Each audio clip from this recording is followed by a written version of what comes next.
got David Posner on the line. And David, talked to him a little bit. I told you guys before the show. I really think this guy understands the edible market very well, and just had an interesting take on how a Canadian company can take over in the United States. So no further ado, welcome to Pot Stock Radio, David Posner, Nutritional High. Find them on the Canadian Exchange, NHL. How are you tonight, David? I'm great. How are you doing? Very good. So first, let's get right into it. So you're a Canadian company, and you were able to get the ticker NHL. Were you shocked to find out that NHL was available in Canada? Oh, we were completely shocked. We were going through the list of the potential symbols. NHL was there, and I was like, this is no question. I mean, yeah, every Canadian kid's dream, Of course. So was there any other tickers that were even in consideration, or once you saw NHL there, it was like Nutritional High, NH, we'll figure out something else for L, we'll take it? Well, our company is Nutritional High International Inc., but we have a subsidiary called Nutritional High Limited. So we were like, we still have NHL, so why not?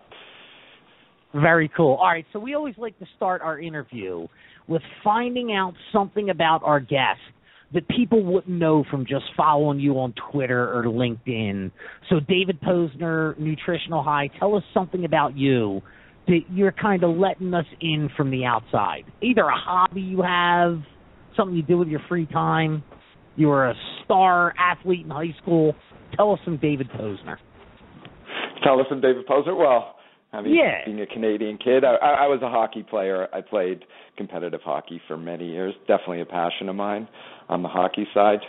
I'm definitely an avid sports fan and, basketball as well.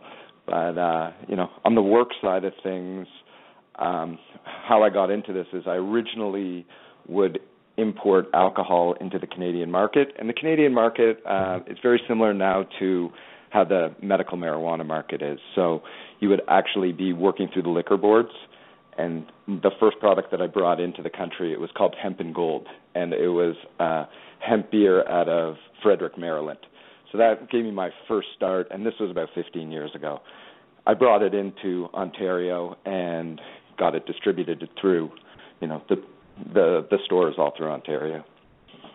So started out as a liquor distributor, and that's what got you into the medical marijuana world. Yeah, and I have, the alcohol was one thing that I was doing, but I was predominantly always in real estate, and there's a large real estate component to this whole medical marijuana play. So before you can apply for a license in the different states, you have to tie up a property and have a property under contract. Once you have the property under contract, then you put in your application. A big part of the application is the property in itself. So there are a lot of zoning requirements, and in many states you have to be 1,000 feet away from schools, daycares, hospitals, prisons, etc. So, to find these properties is a task in itself. All right, so talking about properties first, you're building a factory in Colorado. Tell us about, because really, in the United States right now, Colorado is the property in Colorado, it was an amazing find. And we basically have a 3-acre compound. On the 3-acre compound, there is one 10,000 square foot building, which we have an OPC license attached to it. It has the capacity, it's about 30 feet high, so it has the capacity for 2 floors, for a 2-floor grow.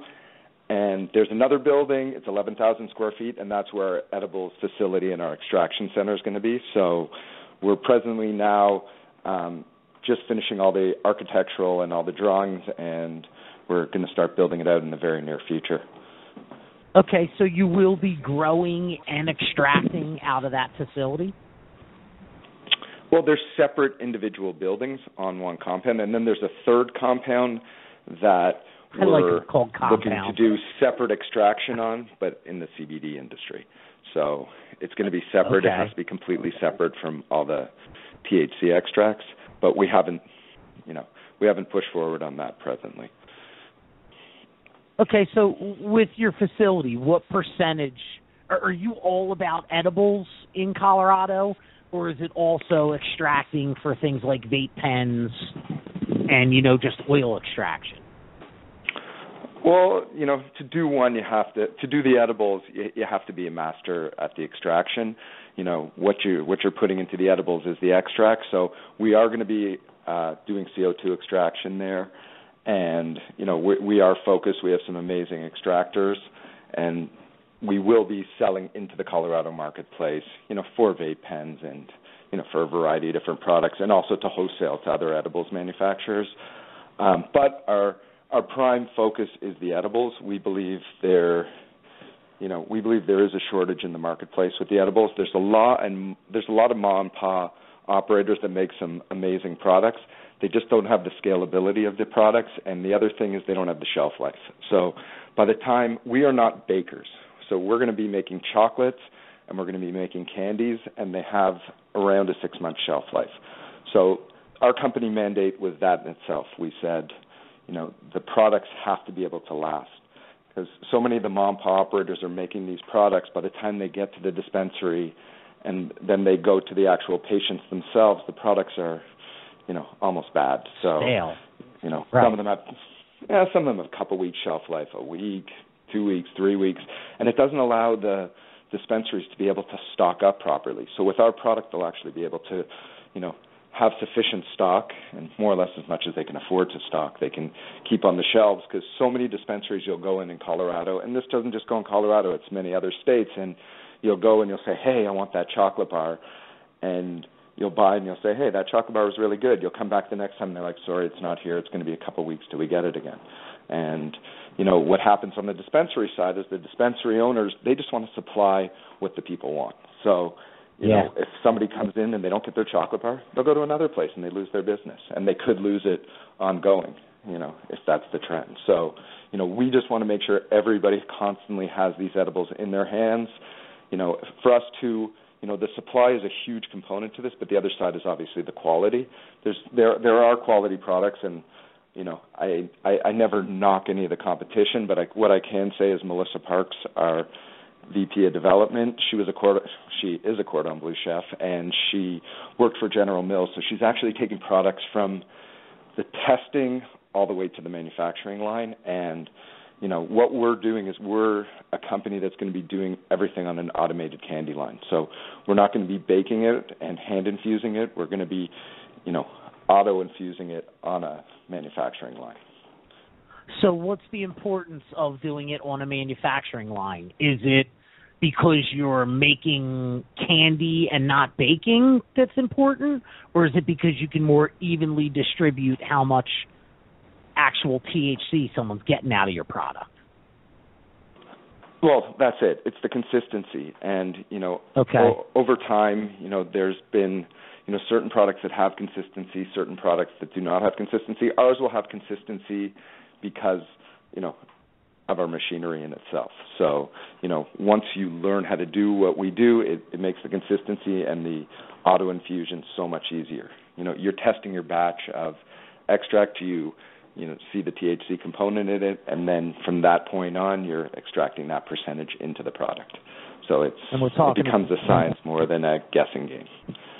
We're talking to David Posner of Nutritional High, NHL on the Canadian Exchange.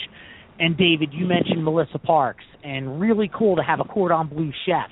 But in one way, I'm going, you're making edible candies. Why is it so important to have someone of Melissa's skill level to make pot-infused candies and edibles? Well, she's also a chocolatier, and you'll see when people taste our chocolates, they'll understand the difference. Her chocolates are unbelievable, and there is something to also infusing the product. That's one part of it, but there's also the taste of the product when it is infused, and so there's a masking component to creating these chocolates. And from all our test studies that we did, going back 9 months ago, what we found was people did want to taste that there was marijuana flavor in it. So we are going to have a marijuana flavor in our chocolates, but at the same time, because if not, they feel it just might not be there. So I guess it's much like going and ordering a Jack and Coke and just tasting Coke. So we definitely are going to have that component in there, but to mask the flavors and having a chocolate mint, having a chocolate peanut butter, and different things that can actually mask the taste. And even in a hard candy, there's certain flavors that will mask the taste and blend in with the taste more than I should even say mask, that blend in and taste amazing, where there's others flavors that you would think, hey, that might taste good, but when you actually infuse it, with the marijuana, it just doesn't taste as great. So that's what a real skill that she brings to the table. And we're going to be bringing out a whole bunch of different lines of products. We just want to first go into the market and, in the Colorado market, we're going to go in and we want everybody and all the dispensaries to have our products, taste the quality, and then we're going to roll out a whole variety of different SKUs of different types of products. So we have many, many recipes, and Melissa, when she came on board, brought, a whole war chest of recipes, and over time we're going to roll out more and more, and part is going to be what the clientele is asking for, because we have so many different recipes, and the other part is how we can take this and mass produce it for the public so everybody can get it, because it's one thing to be able to make it for 10 dispensaries, it's another thing to be able to make it for 300 dispensaries.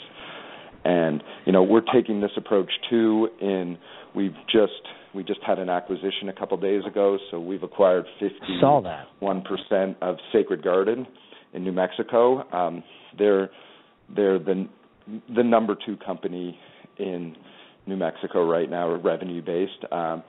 The owner of it, his name is Zeke Shortest. He is an unbelievable grower. They're unbelievable extractors. They make amazing edibles. They've been baking them. And so, what we found with the acquisition was he ran a great dispensary and retail operation, and he's in Santa Fe where there's 60,000 people. He's now opening a second dispensary in Albuquerque. So obviously, just on a revenue standpoint, we believe the company, the Sacred Garden company, is going to more than double. But what we're bringing to the table now is we're buying a CO2 extract machine. We're buying a closed-loop machine to do, other forms of extract. And, we're going to bring this and start selling to all the different dispensaries in New Mexico. And we're also going to be bringing our edibles products. So Zeke's extremely excited because he sees, he sees how effective his edibles were, and now that he can get it across the whole state rather than just selling it out of his dispensary, he's ecstatic that way. And he's a highly intelligent guy, and he has a few other products. He has a Canapil, which sells amazing and is a great extract product. So, he brought some amazing products to the table. We're going to bring, our technology and our recipes to the table, and we feel we're going to blow, we're going to cruise through the New Mexico market and make sure that everybody gets our product in their hands and everybody's going to get that quality. And we're really excited. And now, it's a great market in New Mexico. You said Zephyr, or the Sacred Garden, the company that you just took a 51% equity stake in. Yes, they Zephyr Management. Are you going to try to convince them that baking isn't the way to go, or do you think it's New Mexico? They've got room to bake. They just have to add distribution without having to bake as a part of what they're doing. No, you know what? On a distribution, let's just say on a wholesale level, the baking, obviously, as we explained before, doesn't really work. At Zephyr Management, the company that we've acquired 51% in, that is responsible for Sacred Garden, we're going to continue to make the edibles that the clients like for our retail locations because they're great products. They too have an amazing chef that's doing it. But in order to wholesale to the New Mexico market, we're going to focus on the nutritional high focus of making products that have the long shelf life, and obviously we want to make it in a larger scale. Right now there's just not a predominant presence of an edible maker in New Mexico. The largest one, and really the only one, is Bang Chocolates, and they're in a variety of dispensaries. We're going to be in all the dispensaries, and we'd like to go head to head with Bang Chocolate. We think they're a great company, but let's let all the patients decide just what chocolates they like better and the quality and everything. But Bang's done a really good job in New Mexico, but they're really the only competition there, aside from the individual dispensaries actually baking and making their own products. Do you personally have a favorite, any of your products that you like best? Sorry? Do you have a personal favorite of? Yeah, what's your favorite NHL product? If you were to say, just try this one, what would it be? Well, I do like chocolates, but I love candies. I mean, I have a sweet tooth just myself, but our Heisenberg Blue product is definitely my favorite product. It's it's a blue hard candy, and I love it. I did notice a lot of the links to Breaking Bad in your product line. Is that because you're a fan, or you just know there's that many people that are into just like when you go to the website, it's Breaking Bud, like Breaking Bad is one of the logos. Was that on purpose, or are you a fan? Originally, when we were all sitting around the table, we were thinking just of different names for the products, and that, the product came up, and, we have no affiliation to AMC whatsoever, but we did put in a trademark application on Breaking Bud and on Heisenberg Blue, and, we find it's a great product. The people, people just really love it. They get a kick out of it, and, we're going to be making all our hard candies blue in different flavors, and, that's by far my favorite NHL product. That is very cool. And now, are you a fan of Breaking Bad yourself? Absolutely. It's a great show, and now we're in the New Mexico market. There's a retail location in Santa Fe, and we're going to be opening up a brand new retail location in Albuquerque. So, what better place to unveil the Heisenberg Blue? And we jumped ahead because I wanted to talk about the LOI you just signed on 4/18. Yes. But here's what I really want to know, David, is tell us how a company from Canada is a player in the recreational market in the United States. Like, what made you guys go from Canada to the U.S., and why did you guys make that move? Well, it was pretty simple. There is an MMPR program in Canada. Don't quote me exactly, but there's 22 or 23 licensed producers. They're only allowed to sell flower. I believe that flower is a straight-up commodity, and, there's times, and we can look at the Colorado market because it's the most developed market, where, a pound of pounds were selling for about $2,600 a pound. Now they're selling for about $1,200-1,300 a pound. But if you look at the actual finished product in the edibles, it's they've stayed very consistent. So why is that price drop so much? And in Canada, it's actually illegal to make extracts presently and to make edibles. So we couldn't have even done what we wanted to do. We wanted to be in the highest profit margin part of the marijuana business, and that's the extracts and the edibles, and we just can't do it in Canada. And, we're so close. I mean, yes, we're Canadian, but, I've spent so much time in the U.S. as well as so many people in our company.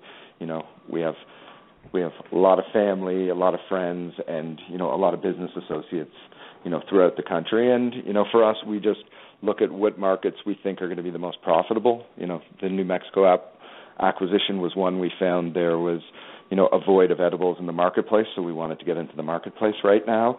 And we're going to be, targeting different states where we think we can have an immediate effect into the marketplace, and, we can take over good market share and bring good revenue to the company and give people good products. Like, at the end of the day, if people like your products, they're going to keep buying them. So the quality is number one.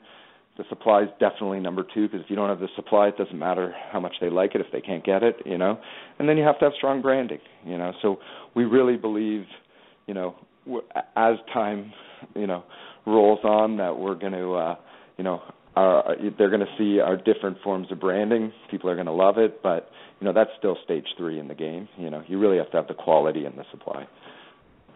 And will you guys ever have a ticker in the United States, or do you think you'll always just trade on the Canadian exchange?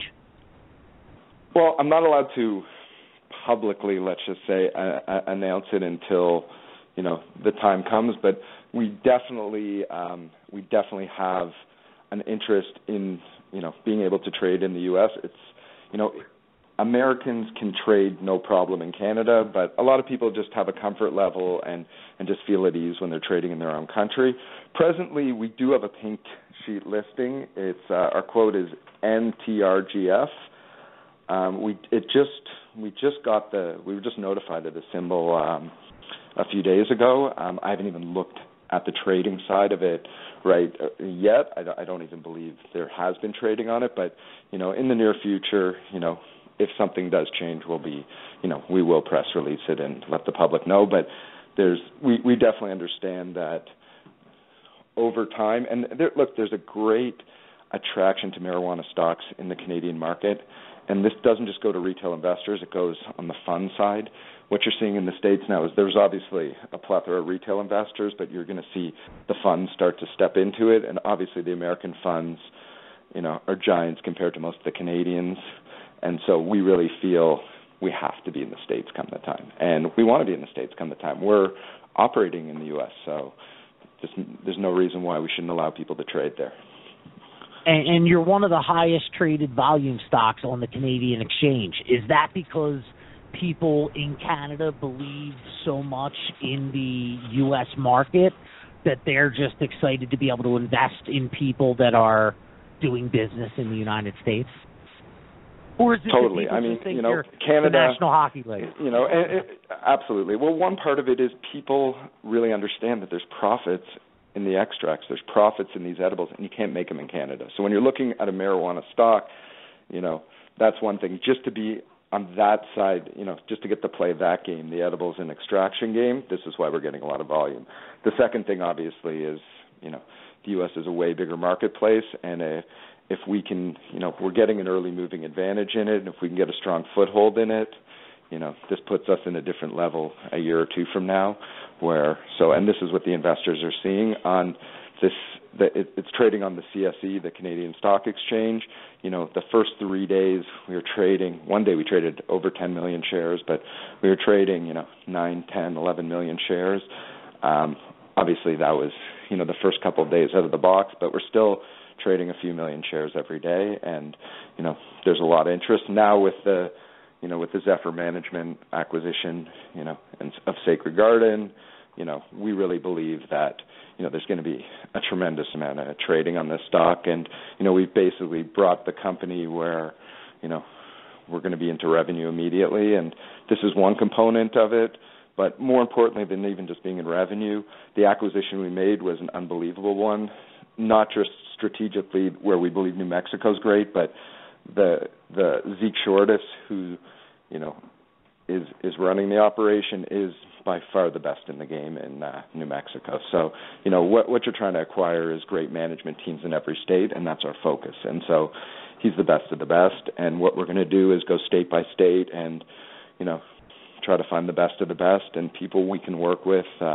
We have a very professional approach to this, and we want to work with other people that have a professional approach to it. So it's pretty simple, and we want to work with people that believe in having a good quality product, but that are driven. We're driven. We work 18 hours a day. We're not going to stop until we do what we say we're going to do. So I'm completely relentless, and our whole team is, and that's what I expect from everybody who works with us. So, the only way you succeed in life is to give 100%. All right, and you're building a factory in Colorado. You just acquired a company in New Mexico. What other states, without telling us in order, what other states do you believe are on the horizon? And are you looking at Washington? Well, we also have, it's a little different. I guess it's a right to put in the final application in Illinois. So originally started with around 500 applicants. They knocked it down to 56. We were the only person in our district who has the right to, put in the final application. So we're just doing the architectural plans and the final security plans for that. So we'll be licensed in Lawrenceville, Illinois, in a few months. So that's, another state. And, obviously, we look at it where we do want to be in medical states, but, the recreational states definitely interest us. So we definitely have a keen eye on Washington State. We have a keen eye on what's going to happen in Oregon. I mean, Oregon right now is a pretty interesting marketplace because they, and just to go back one step, we will only operate in states where there's actually state licensing that's available. So it has to follow the Cole memo, and if it does not, like for example, if you ask me what state I'd like to be in the most, every single person in the marijuana world is going to say California, as well as myself. We just won't operate there. So it has to be under the Cole memo, or we won't. Explain that. Explain that. Well, they don't offer state licensing. Sorry? Okay. Yeah, so basically, like how to explain it is, obviously, there's a whole questioning of, the value of the licenses and what's going to happen. If the state of Illinois or the state of Oregon or the state of Washington issues a license, we'll go after it. But if it's based on, licenses being given out by a city or a county, that goes against the Cole memo. And so we just won't, as a public company, we won't do that. So, we would love to. So in Illinois, we won't. You'll be able to be in the entire state of Illinois. You're saying where in California, you've got to go county by county to get your license. You're not getting a license across the entire state. And it doesn't come directly from the state. It's not issued from the state. So unless it's issued from the state, then we won't operate in those states. Where Oregon's a very interesting state. So what happens in Oregon is there's actually state dispensaries where they're licensed by the state. So this is something, we would consider. We would, start by purchasing a dispensary in the state and looking at different dispensaries. This is an interest to us. Right now, they're just making the rules on how it's going to go for manufacturing and processing. So right now, it's if you have, you can have people that do grow for you there. So if you have a script from a doctor, you can assign it to somebody and they can grow for you. But the whole market is, a little bit gray, and there's definitely extraction going on. There's definitely a lot of growing going on, but this is something we wouldn't partake in right now. They've said they're going to be going recreational. As soon as the actual, laws come out and the rules come out and how the state's going to roll out, we'll be putting in our application in Oregon. So this is something that definitely interests us. Washington State, we have a keen eye on. We've yet to do an acquisition there, but, we're definitely looking, and, if we can find an operator who we find is really good, we'd love to partner up with them, let them do their growing. We like to kind of affiliate ourselves with unbelievable growers where the growers can do the growing side, we can do the extraction and the edible side, and we kind of make the strongest team going forward. And what about a state like New York that only allows for extraction and, you can't sell flowers in New York? Is that a state that's attractive to Nutritional High, or are there reasons why that's a difficult market? It is. And, they just came out with the rules. They haven't set the final date, but they're kind of giving the parameters for it. And what it's stating is there's only going to be 5 licenses given out. So, ouch. At this point in time, or this is the indications, So it's going to be, there's going to be a lot of powerhouse companies going in there, and are we going to throw our hat in the ring? I can't say 100%, but I can say 99.9%. I'm an hour and a half away from the border, so being in Toronto. It's too political. Niagara Falls is an hour and a half away, so it's as close to it's the closest commute to operate a facility as I could ever find. So for me, in proximity, 100%. But yeah, the New York market, and we think too, there's a lot of markets that are going to come and kind of focus more on the extraction and the edibles as time goes on. A lot of people when they're sick, the last thing they want to do is sit and smoke. So, vaping is one thing, but even on the vaping side, so many people are just drawn to the edibles. So definitely New York is an interest to us. Talking to possible patients, why is it so important for people to understand the benefits of eating your MMJ or your recreational weed over smoking it? This comes down to preference, but I think when you just look at everybody who wants to consume marijuana, there's just a huge portion of people that just don't want to smoke just to start. This is the first thing. The second thing is a lot of people just love the taste of these, and it's not just our product. It's in the edibles market. I mean, some people like eating brownies or Rice Krispie treats. Some people have a sweet tooth, So for some people, they're kind of, getting to take their medicine while enjoying it at the same time. Where with smoking, some people just don't enjoy it. There are people that do enjoy it. Don't get me wrong, but we found the vast majority of people, really love taking the candies, and it also gives them a kind of a delayed reaction too. So some people can take it, and until it really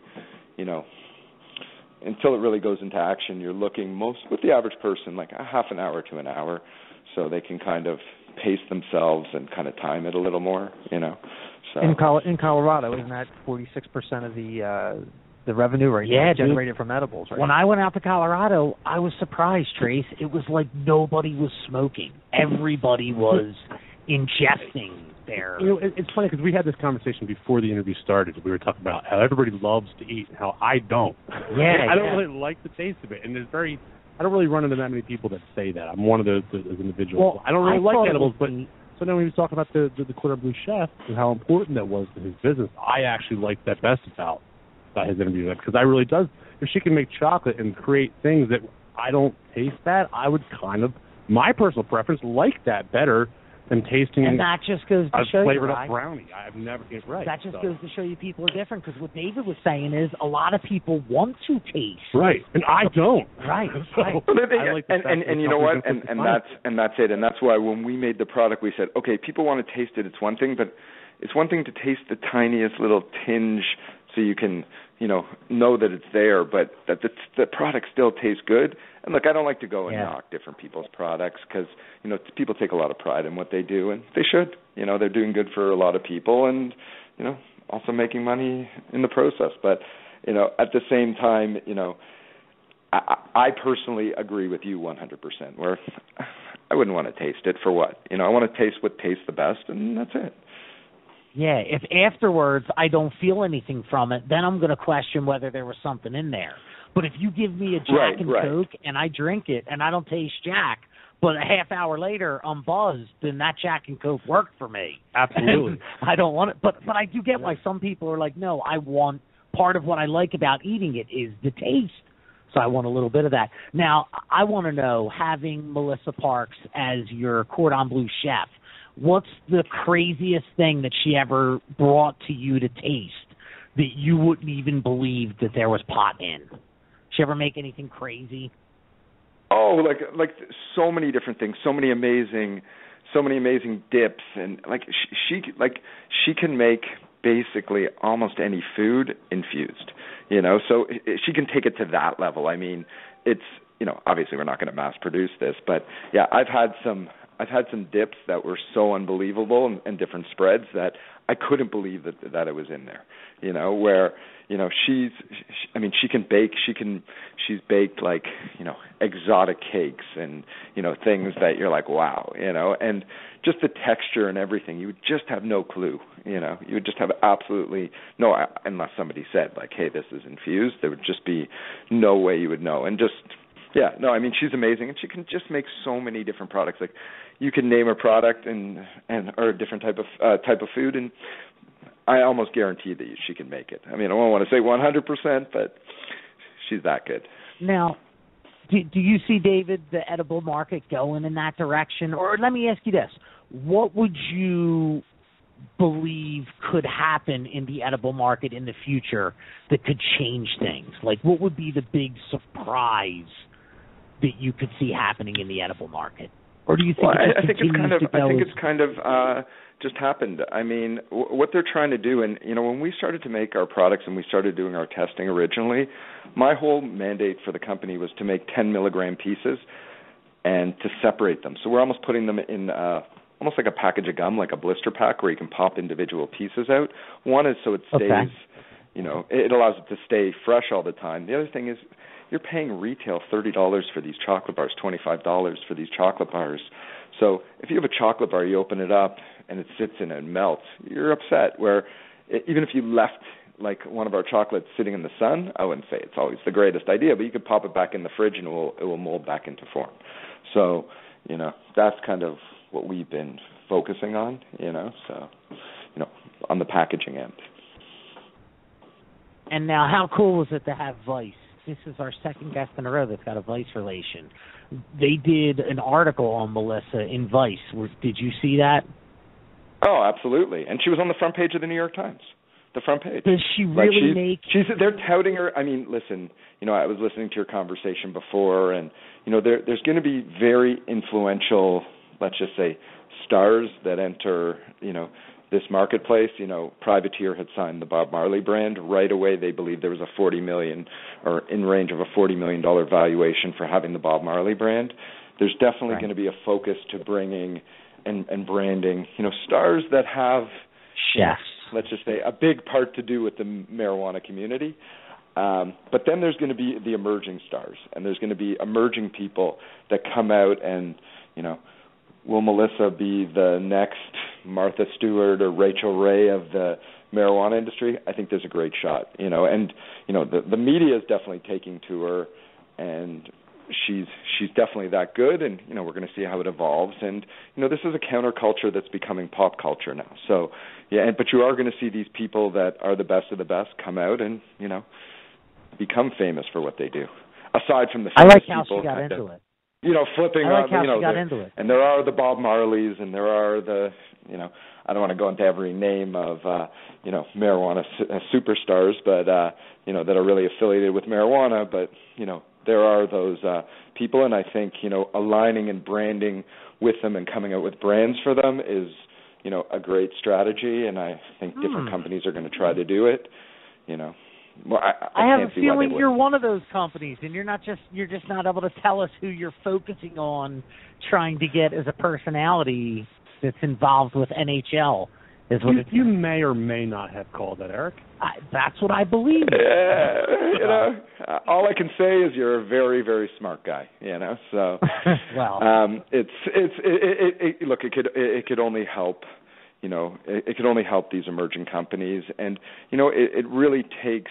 You're really taking a multi-million-dollar brand or $1 billion music brand and putting it into the marijuana marketplace. Like when Privateer did do the Bob Marley thing, I mean, it's a great maneuver. They definitely we'll see what their products they come out with are, and we'll see how well they taste, et cetera, et cetera, et cetera, et cetera. But the strategy in itself is definitely intelligent, and you have to see what works in the marketplace. I mean, we haven't seen it evolve yet, but it will. It will.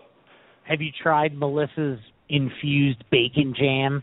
That sounds like the most delicious thing I've ever heard of. Is that bacon jelly? It was funny before we let's just say formally signed Melissa.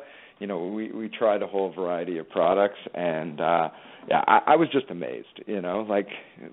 Marijuana infusing aside, she's just that good a chef, and I know a lot of people that are chefs and everything. She takes a great pride in it, but she also has a very meticulous and scientific approach to it, and it's amazing. It's just how she tests everything. It's so if you would just see how she goes through and how methodical she is just on the testing in different altitudes and testing with different water and the pH levels of the water and there's just so many factors that she's looking at, where most of us are like, hey, you just make a chocolate and you throw some marijuana oil and it should taste good. She takes this so beyond that, and that's what and she got brings into to the table for us. She got into it knowing nothing about medical marijuana. It's not like she was a stoner who thought she could cook and then became a chef so that she could cook weed-infused products. Correct me if I'm wrong, but she was a cordon bleu chef. No. This is it. And she worked for a company. She worked for a company before called Bake, and Bake is Open Vape. It was one of their, I guess, their edibles side to Open Vape, and so she was working with, I guess Open Vape, you can say, is, the biggest CO2 oil producers in the country. So she's, she kind of worked and saw how they evolved, and, she was making edibles, but it was on that bake side where it just couldn't scale up. So when we brought the opportunity to Melissa, she kind of, she understood. She put two and two together, and she's like, hey, with my great tasting stuff and taking, the actual infusion technology, which we've kind of brought to the table, and mass producing this thing's a winner, and but I mean, Open Vaping themselves, I mean, they're very supportive of Melissa. They have a great relationship, and we really like the guys. Like, I wish everybody the best in the industry, but those guys are great guys, and we hope, you never know. Maybe down the road we'll end up doing a partnership or joint venture or something in some state. So, Melissa might end up working back with them again. Who knows? Interesting how the world turns. So now you've got Matthew Gray on your board, the author of the Stoner's Cookbook. Did you meet him through Melissa, or was that a different relationship that brought him to? No, that was from Melissa, and he's not a board of director, but he's an advisor. And what Matt brings to the table is the Stoner's Cookbook being one of them, and Melissa is. Melissa came to us and said, the Stoner's Cookbook wants me to write recipes for them, and they're going to, say that Nutritional, that I work for Nutritional High, et cetera, et cetera. And we said, yeah, that's awesome, definitely do it. We want Melissa to have the most exposure that she possibly can, which gives us the most exposure. So, that's kind of how the relationship started. And then we started talking to him, and we're like, listen, this guy, when it comes to the social media side of things, and I'm very in tune with social media and, just the whole media world, and this guy is really right on when it comes to it. And so, having him advise us, on that side of things it was a no-brainer. Like, when he said he was going to do it, I'm like, like I said, we just want to work with the best guys. And in the marijuana industry, when it comes to social media, he's the best, There's some good names to have involved. Matt Gray, Melissa Parks, two people that I think could continue to be names you hear about when you're talking about medical marijuana and cooking. So, David, sounds like you've got. You're definitely going to hear those names get bigger and bigger over time, definitely. And the Stoner's Cookbook is, it's amazing. It's amazing how much they're growing and how quickly and just, originally.